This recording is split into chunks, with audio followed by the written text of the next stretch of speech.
That's it. That is 100% like what a relationship is. Well, step one is to like recognize and be aware of the energy in the relationship. They're lying to themselves. Yeah, sometimes like multiple levels. Where the dom is supposed to be in control and in charge all the time, and the submissive is supposed to do whatever they say. Good question. Jay, why are therapists wrong about relationships? Okay, like disclaimer, not every single one. Right. But like a huge majority, at least in my opinion, get it wrong because they treat relationships like some kind of like machine to solve, or like some kind of like step-by-step thing you can do, like take these 7 relationship steps and you'll solve it or whatever. I like, it's just the approach. I mean, so far, like, I've never heard a single relationship therapist approach from the understanding that relationships are energy. Relationships are a value exchange. That's it. That is 100% like what a relationship is. So energy isn't some crazy woo-woo thing. It's just value. Like, you can always feel value. You can feel if someone's providing you value. You can feel if like your relationship with a room is frustrating you and like stifling your value, or is it like your relationship with the room, like it's your super productive favorite comfy place and everything about it is amazing value. And same with the businesses. Is it providing you value or not providing you value? And then same with your mates, like your partners. Maybe they start out providing you like a little bit of value, like, oh, I love being flirted with, and they're flirting with me, and that's valuable. So like you start to get a little closer. And as a relationship goes on, I don't know, maybe you help each other with their company. You're a couple, like a married couple, and you're building a business together. Or maybe you guys just help each other, like you're in separate careers, but when you get home, there's like a dom sub thing or something, and it feels amazing. So like now it's a new kind of value because the relationship has grown, right? Like it didn't start out like that, right? But the value has grown over time. So it's just another energy is just another word for value. Like you have relationships with friends, with businesses, with lovers, and every interaction is an exchange of something, right? Like in a business, maybe you're exchanging money for products or services, but then the business gives you something awesome, and then you give them a referral or testimonial or word of mouth, and then a customer comes in and pays more money again, and like the relationship grows and the business grows and the fan base grows and everyone benefits. It's like a big win-win-win. And then in like dating, maybe in the beginning you give each other like some flirty glances or something, and so one feels desired and the other feels admired, or some small exchange. But as you get closer and closer, like maybe now like you're giving variety to someone or adventure, and they're giving you adoration and devotion, like but if either side ever drops the ball on their side, like if the business suddenly starts giving crappy products, the relationship falls apart. Or if the customers just stop supporting the business goes out, goes under. Right. Like both sides have to nail it. And same with lovers. If you're giving devotion and adoration and then you just stop giving it, well, then the relationship falls apart. Right. And if the other side's giving adventure and variety, and they just suddenly get stale and complacent and comfortable, and they're like, you know what, I'm not going to try anymore. Right. Then, it falls apart again.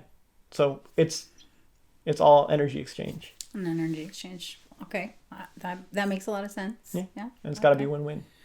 So then you're saying that both sides have to bring something to the table in a relationship? 100%. So can you elaborate and explain more on reading energy and how we do that, or how it's possible? Like everyone's doing it all the time, right? If you walk into a room and someone's just been fighting there, like a couple, you can literally feel it. Like anyone can tell. Like it doesn't take some rocket scientist or someone who's practiced reading energy or whatever. This is natural to everyone. If you're petting a pet or a cat and you rub the fur the wrong way, you don't need a degree in pet science. You don't like, even a toddler with no sense of language will know, oh crap, I've pet this cat the wrong way because it's scratching you or scampering off or running away or whatever.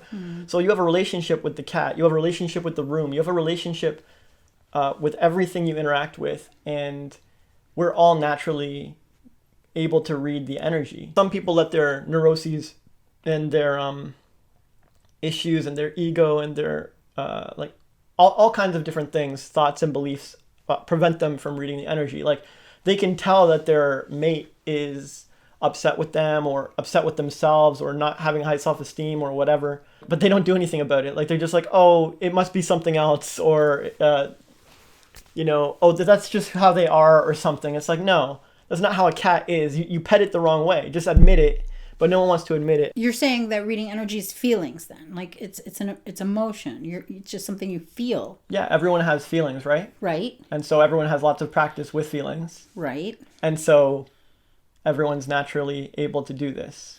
So do you think that if people are reading energy or feeling other people's feelings, they're not being honest necessarily with themselves about how the other person's feeling all the time? Not always, but sometimes.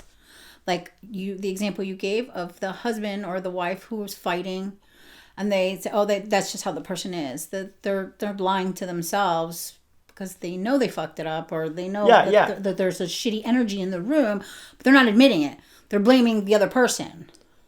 Yeah, well, step one is to like recognize and be aware of the energy in the relationship. Okay. And step two is to solve it. Like it's not complicated, but to solve it might mean admitting that you have some responsibility or you played some role in it, or right. Hey, maybe this relationship isn't a fit for you and there is no like reasonable solution that these two can come to, but like no one wants to even think about these possibilities, so they'll dance around it with every kind of justification they could possibly come up with. Like it's crazy. So they're lying to themselves. Yeah, sometimes like multiple levels. Right. And so how can people, what can people do with that? Like, okay, so you read the energy, your side is super important in a relationship. You have to make yourself the best you can be. You reading energy, reading the room, whatever, feeling your feelings, admitting it. So then if the relationship still sucks and you've admitted it and then how can you make it better? Like in a relationship with a business, if you can tell that their products are bad, you have a few options, right? You can send in some feedback. Like they might not know. Right. So that's like one solution. You've assessed things and you can admit it. Two, maybe their products are great and you're using them wrong. So you could like learn to use them better or admit it or do research, but it takes some kind of effort. You have to like apply yourself. Or three, you could like get a petition and like rally up troops and like boycott the company or whatever. And with the cat, if you rub it the wrong way and it scampers off, like, yeah, I mean, I don't know, maybe you have to wait a little bit or like give it some time and space. And but I don't want to give my relationship time and space. Like, whatever. If you fucked up, then you got to fix it. Maybe you need to go buy some new cat treats because you're out and like you got to like, I'm sorry. Like, and I know, like, take responsibility, and the cat won't hold it against you, but, well, it might. Like, it might just take off and never come back, depending on how poorly you handle things. But right. You just admit the truth, read the energy, and solve it. And we're all doing this all the time, whether people want to admit it or not. Right.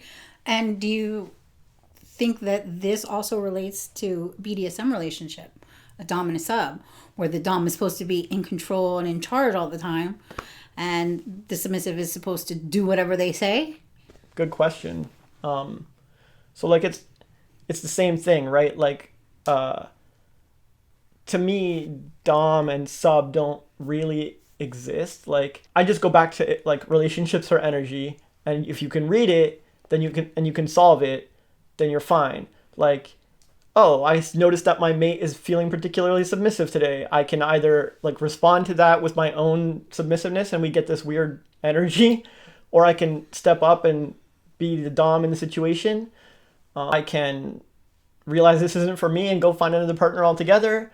But like, as long as you're doing that, reading the energy thing, it's going to work for every kind of relationship. Like if you understand what a relationship is, a value exchange, an energy exchange, and you're always assessing that value and reading that energy, and you're always insisting or like applying yourself to improve that value and that energy, you're always going to be good. Like always. You can have perfectly pristine relationships at all times if you master this. Like even when like storms come or drama comes, you just like respond with an appropriate response. And people are like, wow, that was such a good way to handle it. And you're like, it was the only way to handle it. Right. Because you read the energy. Exactly. Right.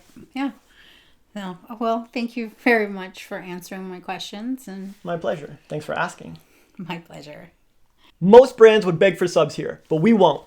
Thanks for watching.